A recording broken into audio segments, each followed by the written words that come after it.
Now we're live. Mom, me live here. I'm live right now. How you guys doing? How you guys doing? Please hold on. Please hit the like button. Now this one, ladies and gentlemen, did the Speaker of the House expose his bias in the Portmore debate? This is an exclusive live. All right. So this argument that I'm going to be making, you can only hear it on this live stream right here. You understand? So let's. Whoa, the debate is still going on. That's crazy. All right. So I have to go back. I don't want to hear that guy. That guy really is pissing me off.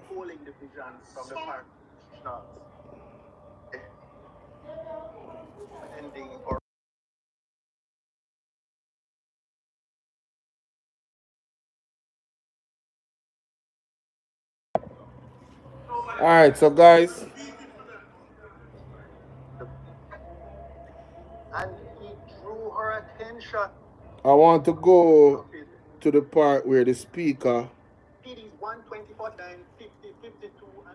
The Speaker of the House. The Speaker of the House.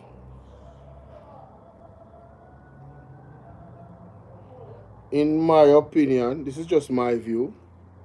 The Speaker of the House seemed to be a little bit compromised. And I'm going to explain to you why. Peter Bunting pretty much used a letter that was also in the newspaper and the Gleaner. And the letter that he used was not. It was a letter that had the other letter attached to the letter. Now, in my next live stream, I'll be going into the details of Peter Bunting's,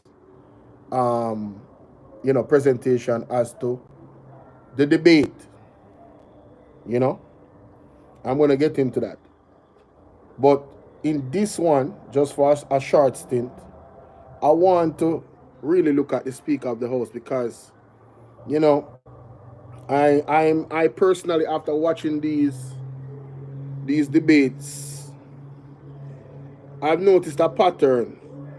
Mainstream media seems to be compromised, and that is why I'm going to be only highlighting the PMP side of the debate in detail, because I believe it's extremely important that people understand that the People's National Party, in this instance, in my opinion, it appears that they are standing on behalf of the people of Jamaica, where the Portmore process of Portmore becoming a parish, the way they have done it, I really have to highlight that in my next video. That I'll be going live in a couple of hours. By 6 o'clock or so, 6:30, I'll be going live again. I'll be on my OBS and I'll be presenting. However, right now, what I want to do, I want to ask you guys to hit the like button. All you have to do is tap the screen 2 times like this to hit the like button. Now, 1 second, guys. Give me a second. Salute to all of the supporters that hit the like button and share the live. You know what I mean? I appreciate each and every one of you. The people that watch in the bushes, hey, whenever you're ready, become a full supporter. I appreciate the people that donate. Beautiful One! Shout out to Beautiful One, man. Always supporting the platform in a major way. She don't even live in Jamaica, but man, she be sending mad donations, you know what I'm saying? And the Cash App is open, the PayPal is open. Let's get into this. I want you to hear the argument of the Speaker of the House. Yeah, I want you to hear the argument. Video cannot be monetized. It's blocked for some. Oh yeah, I know that. That's that video from last night. I pretty much put that on private. All right, let's find it right here. Come on in, ladies and gentlemen. Come on in. and a section and a This is the letter. of these PDs will be included by the proposed boundaries. Superseding that. I'm trying to go to the point where he's done with his present. Oh, here we go. Here we go. No matter how.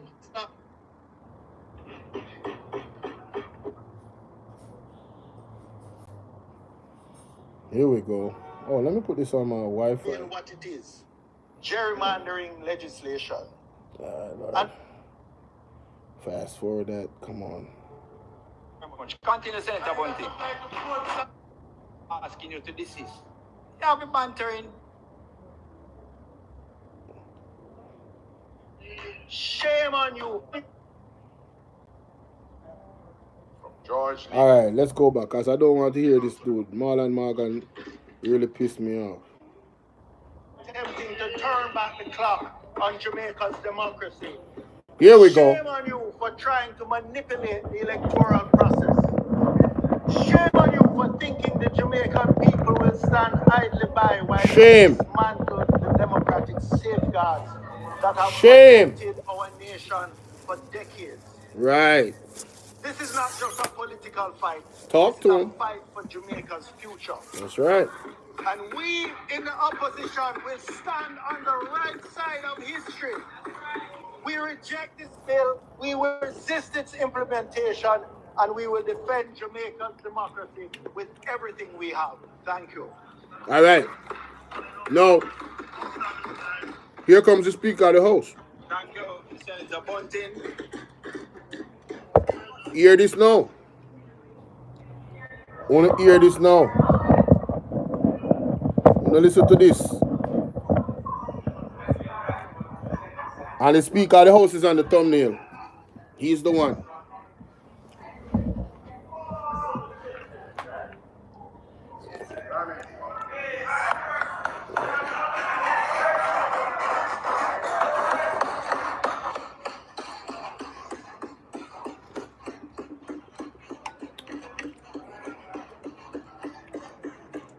Some bad smell like when the ball is new, you see? Coming on to the ball. All right, Senate. We don't have Senator Marlon Morgan. Senator Morgan. So hold on. So come in here, the Speaker.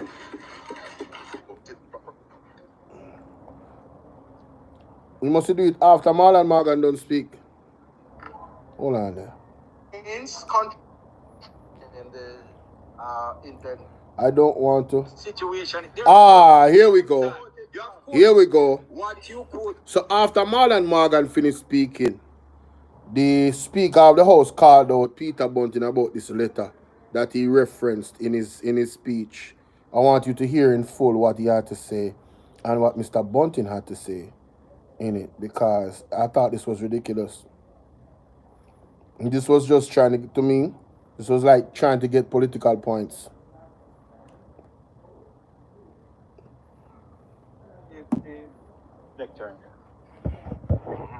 Listen now. But Senator Morris, just have a seat for me for a moment, please. Yes. Here we go.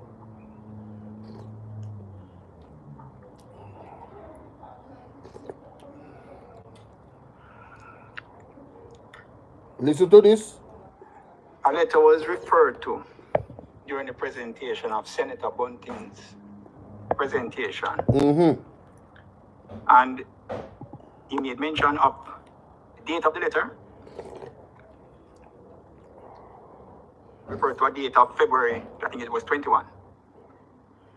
Referred to the writer of the letter as the Honorable Earl Jarrett. And he referred to the letter being sent to the permanent secretary at the Ministry of Local Government. That's correct, Senator Bunting. One to the Parliament and one to the PS.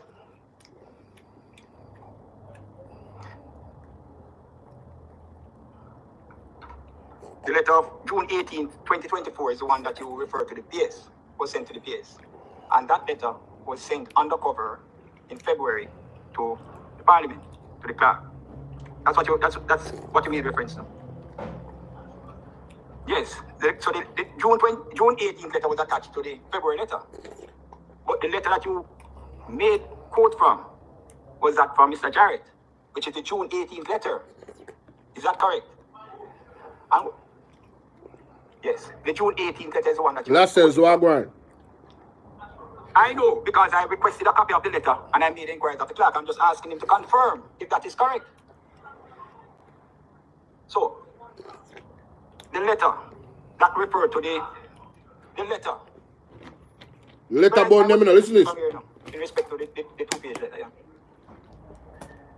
The June 18th letter. And what I find concerning to me, the letter is written as a without prejudice letter. The letter is written as a without prejudice letter. No, well, we are in a particular chamber. We are not in the gleaner. We're in two different forums. Without prejudice. No, he quoted from the letter. He read from the letter, not from the gleaner.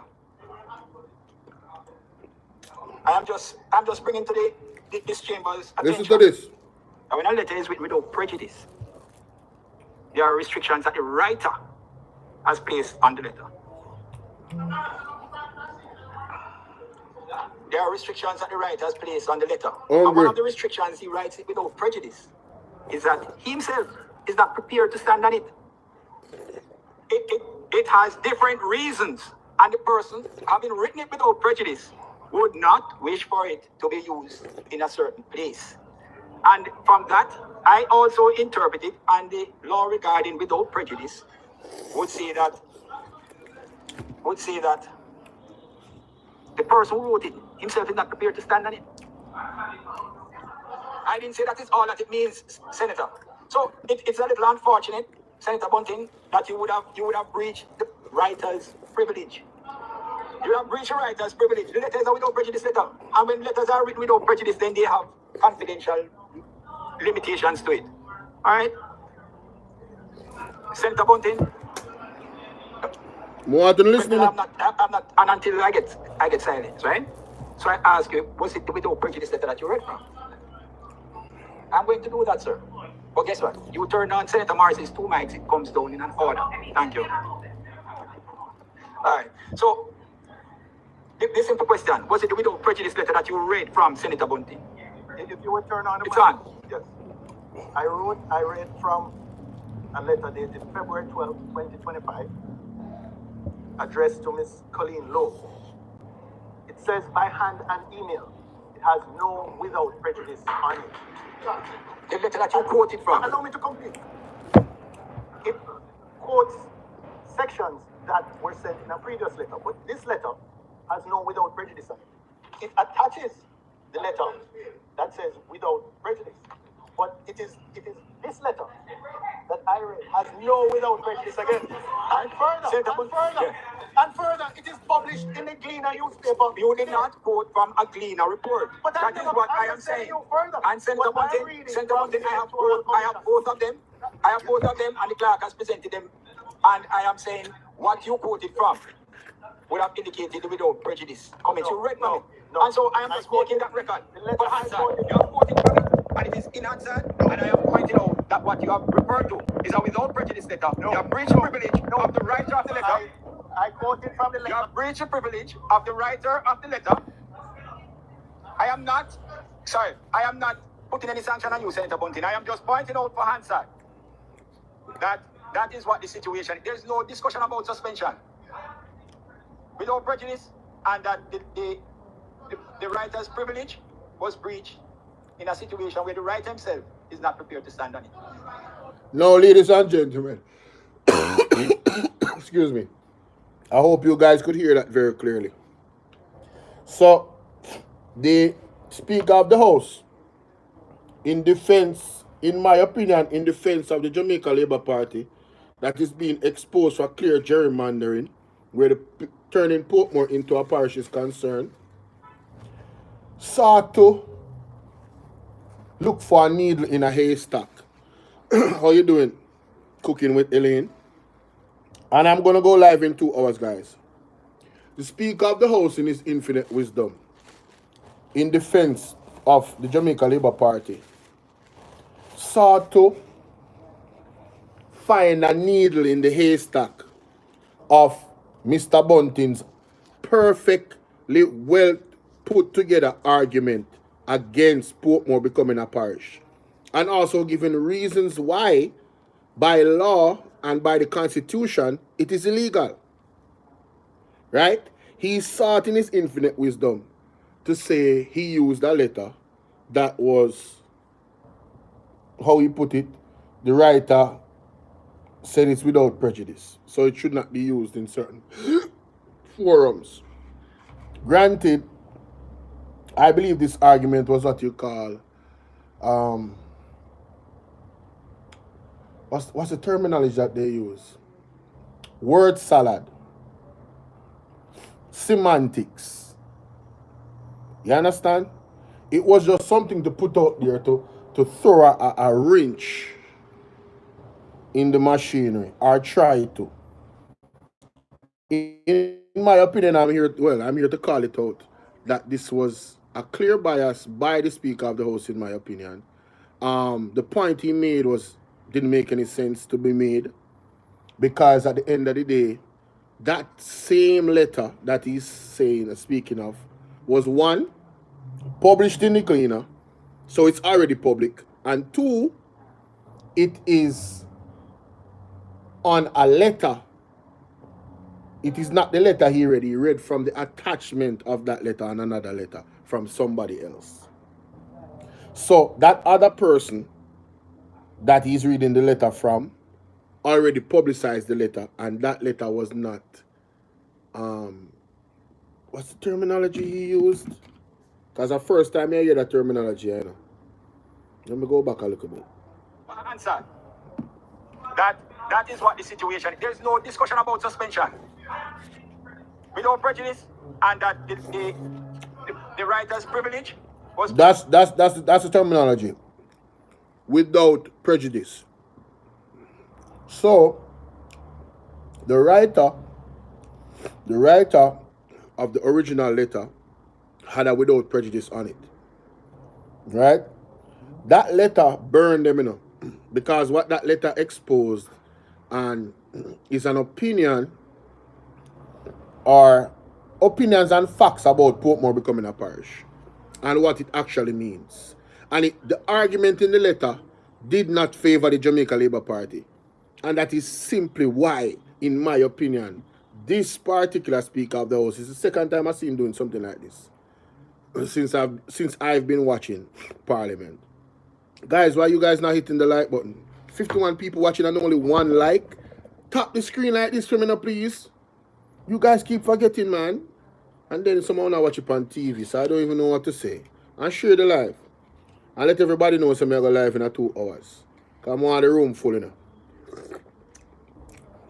What a piece of banger in a Parliament today. We're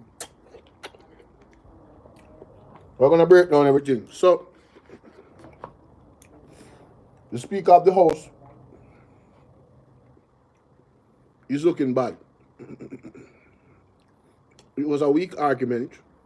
He's not going to make any sanctions, because in my opinion, deep down he knows that is just his personal interpretation of the law he's bringing up, right?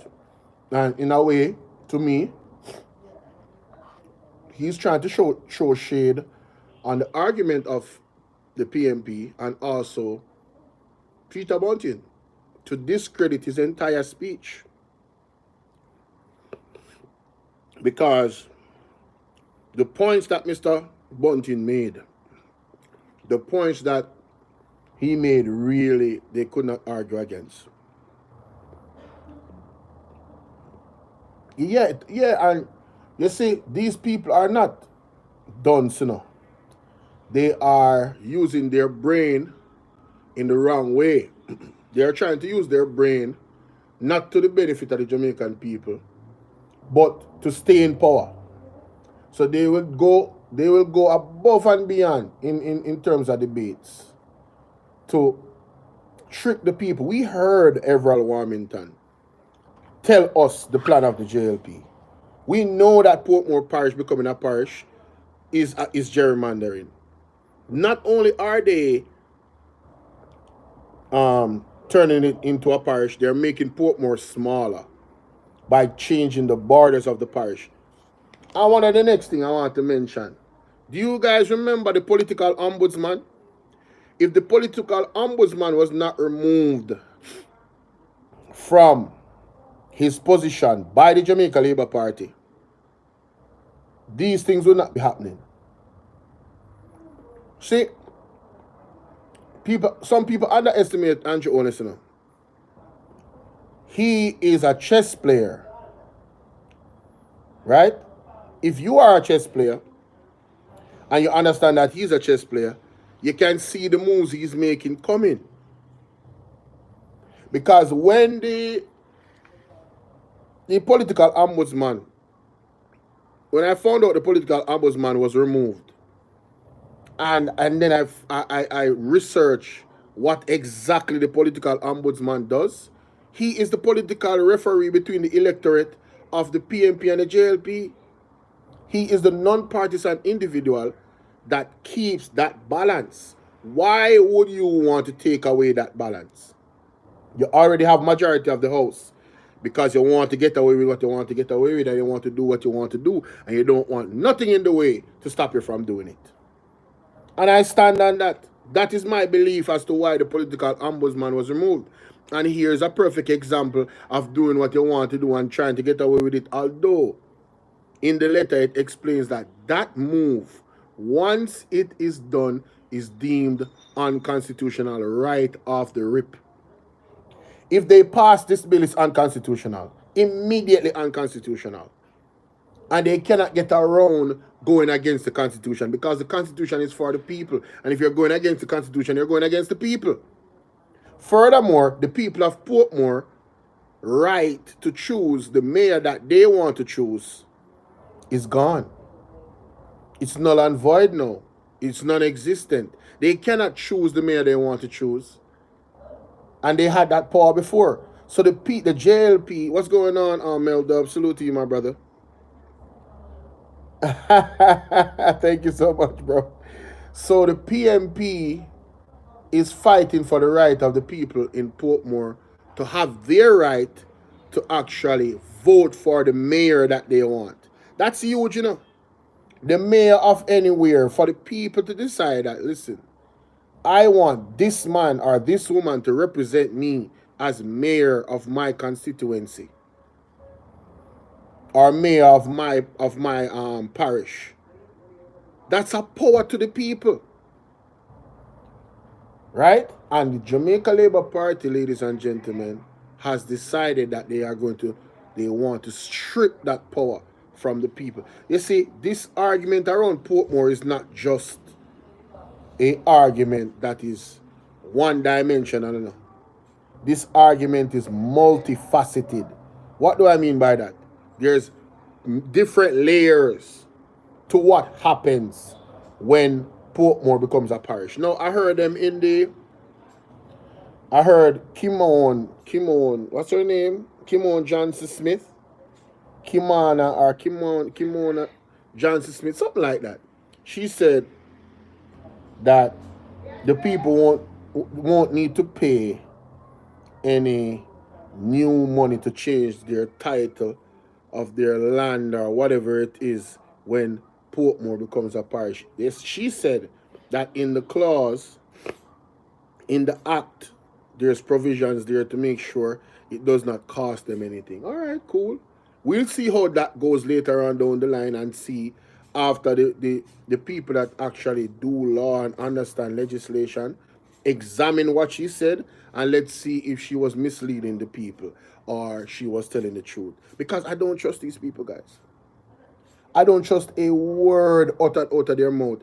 I am here willing to challenge every single detail that they present to us as a people in Jamaica. And I'm glad it's on record. Because when they're, see, and this is the reason why I say that. How many things has Andrew Onis promised us, the people of Jamaica? You'll be able to sleep with the doors open. Jamaican people who in here, how are you doing, Hyacinth? Who in here is sleeping with their doors open? Tell me which Jamaican living in Jamaica not have one grill. Let me show you. Tell me which Jamaicans don't have one of these on their house. Which one? You see that grill? Tell me which Jamaican that don't have that. Tell me which one. Somebody that can't afford it. Those are the ones that don't. But if they could, they would get one. Because you don't feel safe. You don't feel safe in this country anymore. Areas that used to feel safe, there's things that are still happening enough around you for you to go, whoa, wait a minute. These things start happening at this area. No, man. So your antennas start to go because you're not used to it in those areas. But the crime in Jamaica has spread everywhere like a cancer. And the only solution that I see the government doing is to eradicate the criminals. Yes.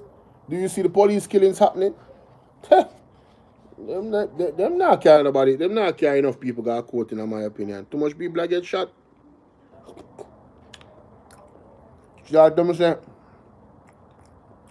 And when I listen to the commissioner's response to the justice, Jamaicans for Justice concerns, his argument was that there's too much prisoners in the prison. So if you're going to admit there's too much prisoners in the prison, and we have a concern that too much criminals are being shot and unalived, when you put those two ideas together, is it that because you don't have enough spaces in the prison, why you guys have no tolerance in bringing in these criminals? Is that a fair question? I think so. It's the words out here one more to the commissioner. Right? This is deductive reasoning, you know. Right? That is very concerning. Very concerning. But anyway, wrapping up. Like I said, I'm going live in 2 hours. We're going to deep dive. I'm going to go in the lab. I'm not in the lab right now. All right? We're close to the lab, but not in the lab. I'm going to the lab in 2 hours. I want everybody to pull up because we're going to go in detail and we're going to go through this debate, this very important debate. Because this situation might go to the Privy Council. I think the government is going to carry it. I think the opposition is going to carry it all the way to the Privy Council. Because if this is allowed to happen without any challenges from the opposition, what is going to happen is that the government later on is going to continue to use the idea of developing somewhere just to change the borders and make it more conducive for them to win an election. Gerrymandering. Yes, gerrymandering. We cannot allow that to happen. All right? Yes, my general.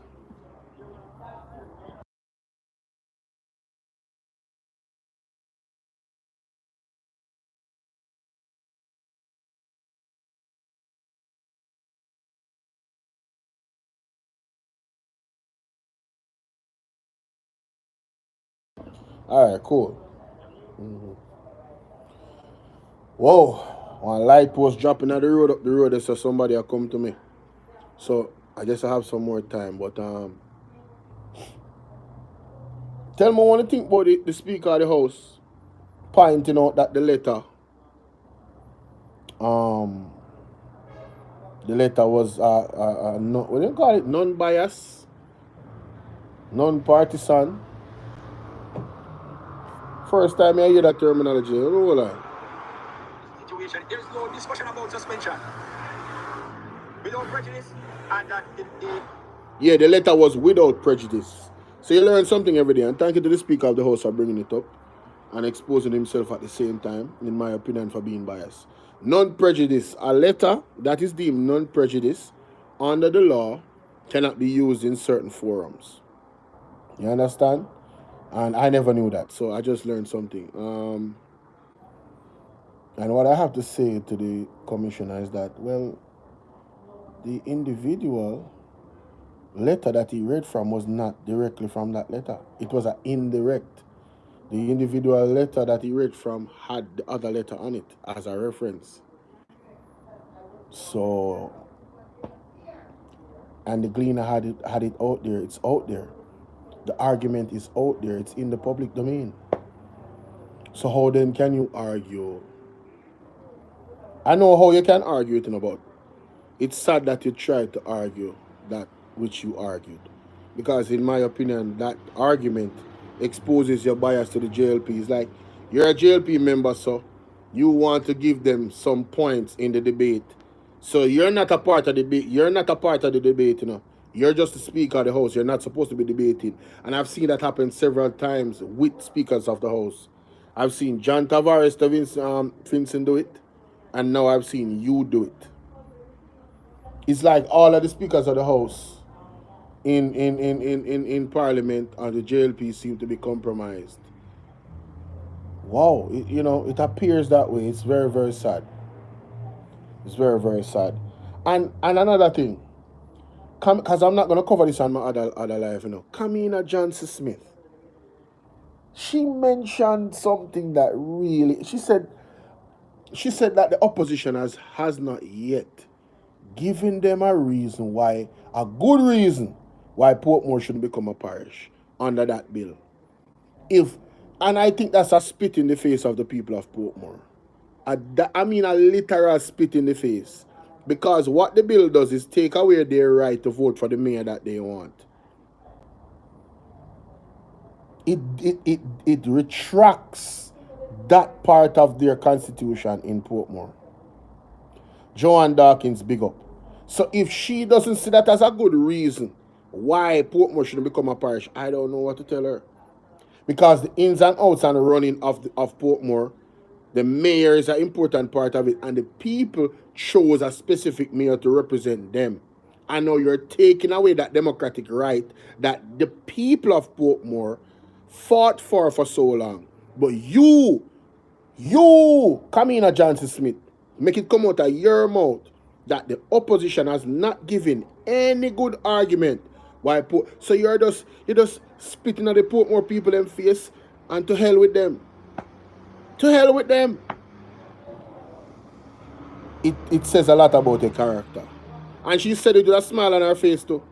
It says a lot about the character. It says a lot about the character of the Jamaica Labour Party, period.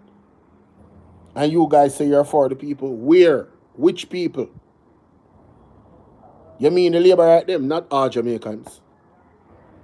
Because if I should go further, another speaker of the house say anyway the PMP them there, a garbage there.